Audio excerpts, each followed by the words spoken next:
pe na Chine pa combattre ki bouddhisme pe que ça religion bakoko na bango te sima bandimi yango sima ba ko ndima yango. OK, voilà. Omoni liboso origine ya peuple wana bango bauti wapi? Est-ce que babandi na Japon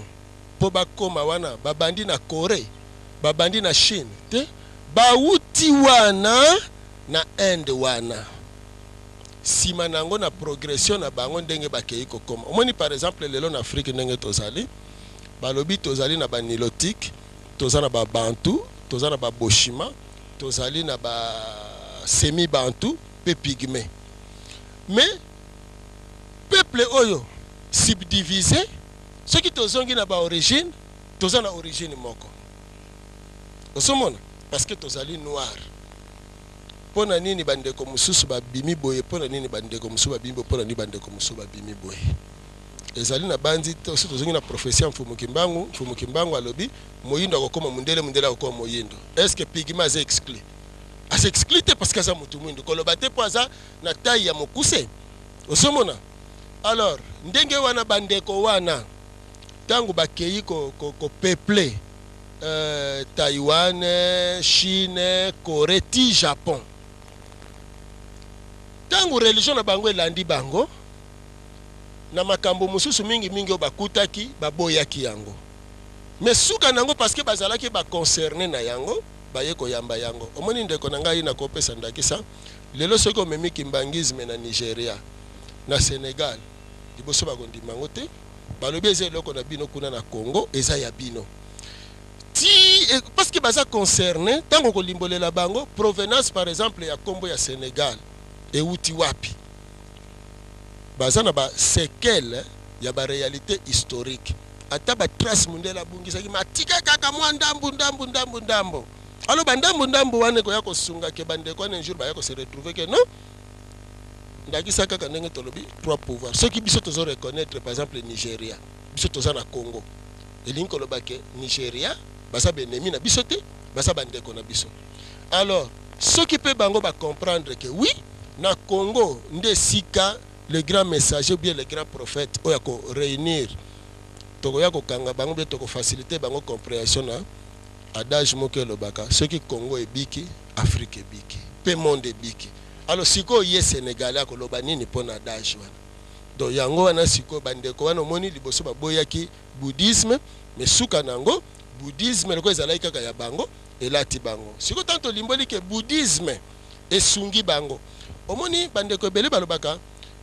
ba japonais ba coréen bakendeki espionnage scientifique en Europe mais base fo ezala omoni ndeko na ngai to tindi pe batebele na poto batu ya mayele mais poni bazoko ko espionner te parce que base ezate base ezali la spiritualité créative et en plus omoni poni comme si tolobaka na bandeko lobi tozonga na bokoko raisonnement o bakoko bazalaki nango eza très différent na biso ndenge toke kotanga bakelasi lelo. Omoni biso na bokoko ndakisa tango tokutani na kotuna oza mwana nani outi neteni nini bandimbola oyo kopesa na kozonga na histoire ya kala ndenge nini bandeko wana bakomelaki nesika wana toza bandeko omoni totalobika toza déjà bandeko to bandi ko raisonner bongo bakoko na biso po bakatisa mai est-ce que basalaka prière po basote ebale na bandi te basenga ki epa nzambe lokola bazalaki ndenge tolobaka balobi ate bakoko bazako sambela bakisi bandoki likambo te balaki na croyance ancestrale mais na croyance wana nzambe inspiraki bango po bazwa nzete basala forme ya ngando to forme ya libata boatu et servir bango bakatisa ebale na kobanza notion wana soki toza nango lelo tant toke kotanga na bekole occidentale et ko permettre biso koyeba keno diode na monoko nanga babenga kango nini circuit intégré et salemi na base ya nini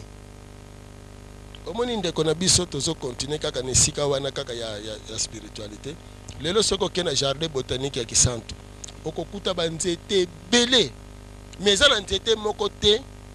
bazo renforcer ko komango na bakombo ya biso mais bazo komango plus ba non scientifique sikoyo soki batangiseli yango na classe eke ozwi chance te ya kokóma na jardin kuna mpo oyo yeba koidentifie yango ata oke na mboka mosusu okuti kaka yo kosimba kaka kombo meloko yango oyebi te alors ke mbala mosusu eza nango nzete ya manga mbala mosusu eza nango kimbiolongo mbala mosusu eza kaka eloko moko omonaka osomona nde ndenge wana ndeko na biso donc bouddhisme ezalaka ya bango mais tango oyo bapanzani babungisaki yango lokola bango baza ba originaire ya eteni wana nde bake soki otali Inde okomona ezali pays asiatique te mais na nsima na yango hindouisme pe botami hindouisme azali susu pro bouddhisme okomona baza na ba parallélisme mwa mingi soki tozongi na création okomona Moyen-Orient okokuta nini tozwa par exemple soki tozwi ba ismaélite tolobi ke baza barabe bongo toloba siko ba ezawiste baza banani po bango pe babima baza wana omoni ba peuple ebele babotamaki place wana soki balobi no kaya epa akendeki abalaki mwasi bon peuple wana okaya akendeki kobala wana bazali wapi lelo ozomona donc nyonso na existence wana ezali esali ba peuple wana mosusu yango komona na Moyen-Orient soki bokei bokokuta ba religieux eza mwa ebele vraiment etondi place wana mpona ba raison wana matondo ngaki na tuna est-ce que vraiment papa nkusu na contact oyo esalemaki entre biso baindo na mindele to ba peut-être contact elataki ba forme ebele tantôt ezalaki na commerce bandaki bongo comme esclavagisme néocolonialisme etc titoza na mokolo ya lelo bo est-ce papa kanisaka na contact osalaka pe ba mindele bayela biso pe ata eloko moko bolamu en tout cas ndeko na ngai ndenge na vandaka boye na ndimaka te eloko moko te oya malamu mundela yana yango na mona kango te pona nini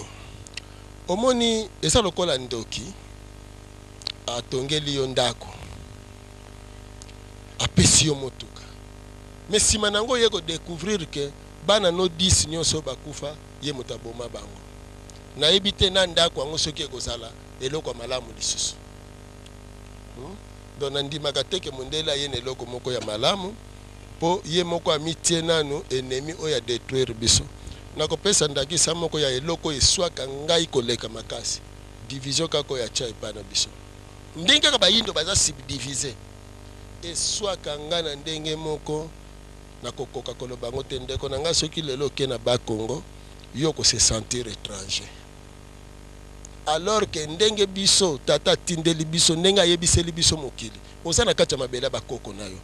mokongo ake na Kasai mokongo ake na Équateur ake na Katanga aza ko se sentir étranger comment on se sentir étranger na mabele oyo ya bakoko na yo mais pona nini po mundela ya kaboli biso lelo bandundu kaka wana Bakongo ezali frontière administrative mais azoyi biso yoza mokongo yoza tala ndeko nanga muluba lobi 10 kumi mokongo alobi 10 muluba lobi mujinga mokongo alobi nzinga est-ce que batona baza bandeko te baza bandeko mais balinko yokana te likolo ya nini ya colonisation bonde nini na kondima baza batu malamu ba colonisateur papa soki tolandi ba point de vue ya batu mingi abike c'est vrai ozali na souci wana ya kolamusa batu mwindu bazongela bokoko na bango mais quelque part ezali komona lokola peut-être à travers livre non c'est comme si yo moko za susu kotiola bakoko na biso na ndenge lokola nini koloba bongo na ndenge koloba pasi bakoko na biso kotali ba ata batu oyo baza koloba avant na koma na pesa lokola penser oyo premier ministre ya liboso na Congo lobaki papa na Lumumba lobaki alobi boye si j'étais un oriental on aurait fait de moi un prophète si j'étais un européen un occidental on aurait fait de moi un philosophe mais je suis un africain. Mais je suis un Africain, une terre sans foi ni Dieu. Pendant ça, ni bamindele, batiolaka biso batu mwindo. C'est-à-dire que ça, mutouti na kula bazi, wana zana fabi ka bango aza ba homme spirituel. Kuna ndi spiritualité yaka. Soko za ko toxida, ndi kuna batamaele bazalaka. Mais soko za mutu mwindo, c'est-à-dire c'est de la mer des ali foutaise tout ça bonabo. C'est de ko zo na place, c'est vrai mutu mwindo, la kapitaki vraiment na contact na nzambe depuis kala. même ceux qui ont remonté plusieurs siècles même avant que Mundele a rekota en Afrique to remona nit lokola na Égypte ezalaki na ba pharaon belé tout ça ba bandai ko basaki makambo ya bonzambe lokola Akhenaton Akhenaton azali pharaon oyo ayi kote ya batu vraiment to benga ngana benga ka puis na ba livre bela tana islam zo benga azali lokola le maître ya monothéisme na mokili oyo po ye muto ayeko na sabi te botika nanu peut-être makambo ça c'est possible bungi nzambe azaka kamoko dans le monothéisme pur est né en Afrique wana ezali kamba ko discuter te ça ba preuve ezali scientifique siko soki potai na ngamo mususu au moins lokola ba ezaki na culte mususu lokola ya Amon ba harmoniste ezaki pe na ba prêtre nango ba pharaon mususu bandaki ko la nango ezaki na ba bonzambe lokola ebele est-ce que tu peux papa tozo na nzambe bokoko la biso ebite nzambe bokoko ngo ya Aton to ya Amon ya nzambe